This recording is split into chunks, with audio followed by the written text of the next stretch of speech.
Однажды, прогуливаясь по лесу, мужчина услышал слабое мяуканье. Он подошел к кустам и увидел маленького котенка, который выглядел напуганным и ослабевшим. Мужчина сразу же взял его на руки, прижимая к себе. Он решил, что нужно срочно помочь малышу, и отправился к ближайшему ветеринару. Ветеринар, встретив его в клинике, принял котенка с теплотой. Осмотрел его внимательно. Мужчина с нетерпением ждал, когда специалист скажет, что с животным все в порядке. Однако ветеринар, немного помолчав, сказал: «Это не котенок». Мужчина удивился и переспросил: «Как это не котенок? Но он так мяукает, у него такой хвост и все остальное». Ветеринар улыбнулся, указывая на маленькие лапки и носик котенка. «Это детеныш енота», — сказал он. «Его хвост и шерсть вполне могут ввести в заблуждение.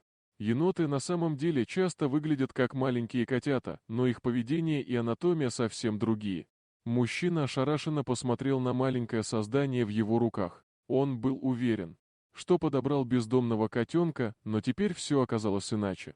Ветеринар продолжил: «Этот малыш, скорее всего, был оставлен один в лесу, поскольку у него нет матери. Он может погибнуть, если останется с вами. Лучше всего вернуть его на место. Откуда вы его взяли? Возможно, его мама все еще рядом и вернется за ним». Мужчина не знал, что и думать, но ветеринар убедительно объяснил, что для малыша будет лучше, если его оставят в привычной среде. Мужчина согласился. И через несколько часов он вернулся в тот же лес, где нашел енотика.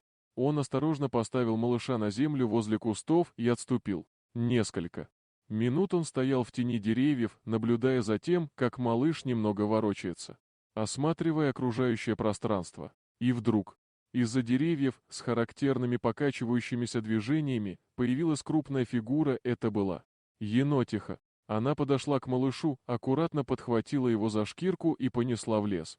Мужчина, стоя в тени, почувствовал облегчение. Он понял, что поступил правильно. Зная, что малыш оказался в руках своей матери, он тихо отошел, оставив лес и его обитателей в покое.